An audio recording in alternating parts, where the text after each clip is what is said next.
Bismillahirrahmanirrahim. Assalamualaikum warahmatullahi wabarakatuh. Salam kenal dan Bapak Ibu guru hebat. Perkenalkan, nama saya Nur Patria Setiawan, calon guru penggerak angkatan 7 SD Negeri 12 Simpang Tritip, Kabupaten Bangka Barat. Nah, di dalam modul 1.1a.8 mengenai koneksi antar materi, kesimpulan dan refleksi modul 1. Yang pertama adalah Bapak Ibu mengenai tujuan pembelajaran khusus. Tujuan pembelajaran khusus adalah peserta mampu membuat kesimpulan dan refleksi pengetahuan dan pengalaman baru yang dipelajari dari pemikiran Ki Hajar Dewantara. Nah, kemudian di dalam instruksi tugas yang pertama, meninjau kembali tugas personal kerangka pembelajaran yang telah dikembangkan pada fase ruang kolaborasi, refleksi terbimbing, demonstrasi kontekstual, dan elaborasi pemahaman. Selanjutnya, buatlah sebuah kesimpulan dan penjelasan mengenai pemikiran Ki Hajar Dewantara yang Anda pelajari dalam modul ini. Dan selanjutnya, buatlah sebuah refleksi dari pengetahuan dan pengalaman baru yang Anda peroleh dalam modul ini dan perubahan diri yang Anda alami dan akan Anda praktikkan di sekolah dan di kelas Anda. Nah, Bapak dan Ibu guru hebat, di dalam modul ini ada pertanyaan pemantik dalam membuat kesimpulan dan refleksi terhadap pemikiran-pemikiran Ki Hajar Dewantara. Yang pertama, apa yang berubah dari pemikiran atau perilaku Anda setelah mempelajari modul ini? Yang kedua adalah apa yang dapat segera Anda terapkan lebih baik agar kelas Anda mencerminkan pemikiran Ki Hajar Dewantara. Nah, di dalam pendidikan atau dasar-dasar pemikiran Ki Hajar Dewantara di dalam pendidikan, yang pertama menuntun, yang kedua pendidikan yang berpihak pada murid atau pada anak, kemudian kodrat anak adalah bermain, selanjutnya bukan tabula rasa, dan penanaman budi pekerti.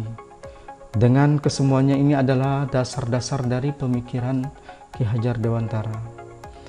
Nah, Bapak dan Ibu guru hebat dimanapun Anda berada, mengenai menuntun. Nah, menuntun bisa diartikan adalah menuntun anak murid dengan segala kekuatan kodrat yang dimiliki agar mereka dapat mencapai keselamatan dan kebahagiaan yang setinggi-tingginya, baik sebagai manusia maupun sebagai anggota masyarakat. Dan selanjutnya, Bapak dan Ibu guru hebat, mengenai dasar pemikiran anak menurut Ki Hajar Dewantara juga berhubungan dengan kodrat alam, kemudian kodrat zaman. Kodrat alam berkaitan dengan sifat dan juga bentuk yang berkaitan dengan lingkungan di mana anak berada. Kemudian kodrat zaman berkaitan dengan isi dan juga irama di dalam alam kita ini.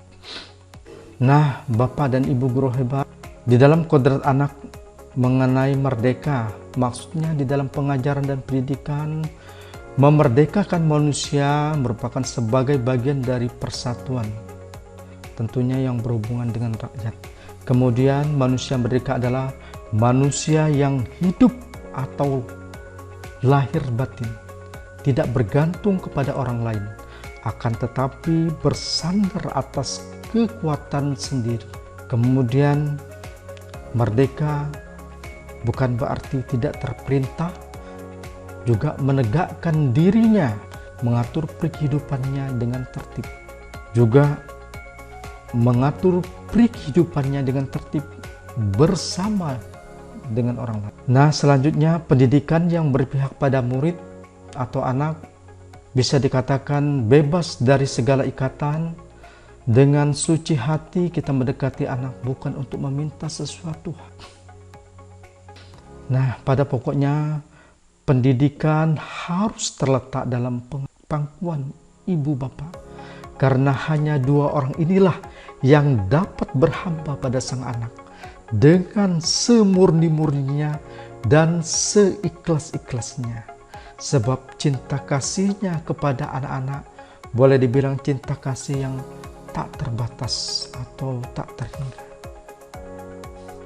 Nah, Bapak dan Ibu guru hebat, pada dasarnya di dalam pemikiran Ki Hajar Dewantara, kodrat anak adalah bermain. Dengan bermain nanti akan timbul pikiran atau pengetahuan yang menimbulkan cipta. Kemudian ada perasaan, saling berelasi, berteman, menimbulkan rasa. Selanjutnya ada kemauan yang merupakan karsa daripada kodrat anak, yaitu bermain. Kemudian dari hasil tersebut akan menimbulkan budi dan juga pekerti, yang berarti tenaga, perilaku, karya, atau bakti. Jadi bisa dikatakan penanaman budi pekerti dari kodrat anak bermain. Nah, Bapak dan Ibu guru hebat, selanjutnya dasar pemikiran Ki Hajar Dewantara mengenai bukan tabula rasa. Kita ketahui bahwa anak bukan kertas kosong, bisa ditulis dengan apa saja oleh orang dewasa. Tetapi anak lahir dengan kekuatan yang masih samar-samar. Nah, tujuan pendidikan ini adalah menuntun, memfasilitasi, membantu anak untuk menebalkan garis samar-samar tadi agar dapat memperbaiki lakunya untuk menjadi manusia seutuhnya. Nah, selanjutnya dasar pemikiran Ki Hajar Dewantara mengenai penanaman budi pekerti. Penanaman budi pekerti, jika kita melakukan pendidikan yang seimbang, baik jasmani dan rohani, akan menciptakan insan-insan yang penuh kebijaksanaan. Nah, di dalam pertanyaan pemantik tadi, apa yang Anda percaya tentang murid dan pembelajaran di kelas sebelum Anda mempelajari modul ini? Bapak dan Ibu guru, saya percaya tentang murid dan pembelajaran di kelas sebelum mempelajari modul ini adalah saya hanya mentransfer materi dari pembelajaran yang saya berikan kepada anak.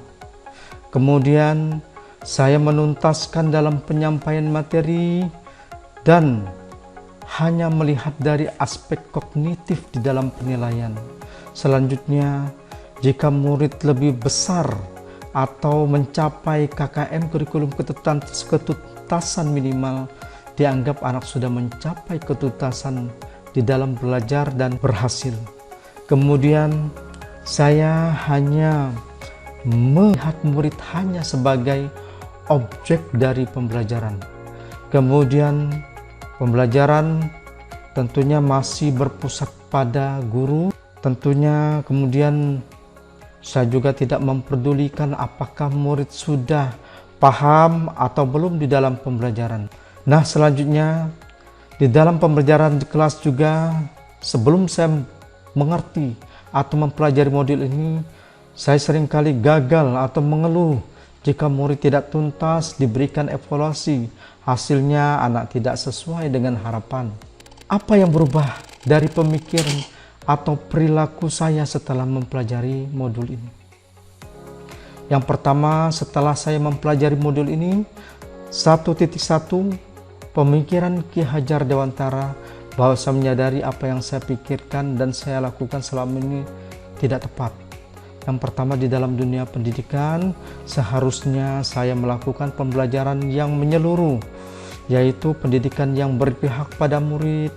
Kemudian saya harus menampilkan kodrat anak di dalam bermain.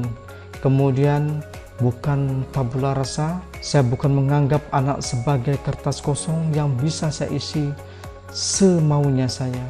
Kemudian saya harus juga menanamkan budi pekerti yang disesuaikan dengan tujuan pendidikan kita. Nah, selanjutnya Bapak dan Ibu guru hebat, seharusnya saya melakukan pembelajaran yang menyeluruh, bukan hanya kognitif saja. Jadi pembelajaran secara menyeluruh meliputi pembelajaran kognitif, afektif, psikomotor, kemudian spiritual, juga termasuk dengan sosial dan budaya. Dan itu merupakan pembelajaran yang secara menyeluruh. Nah, kemudian setelah mempelajari ini, murid bukan lagi sebagai objek pembelajaran, akan tetapi murid melainkan sebagai subjek atau subjek pembelajaran. Nah, murid dapat atau bebas berekspresi, bebas mengeluarkan pendapat, dan juga bisa berinovasi atau berkreasi sesuai dengan metode pembelajaran yang tepat. Nah, kemudian selanjutnya guru sebagai fasilitator di dalam pembelajaran. Kemudian saya sebagai guru harus ikhlas, penuh kesabaran dan ketulusan hati di dalam mewujudkan pembelajaran yang menyenangkan dan berpusat pada anak atau murid.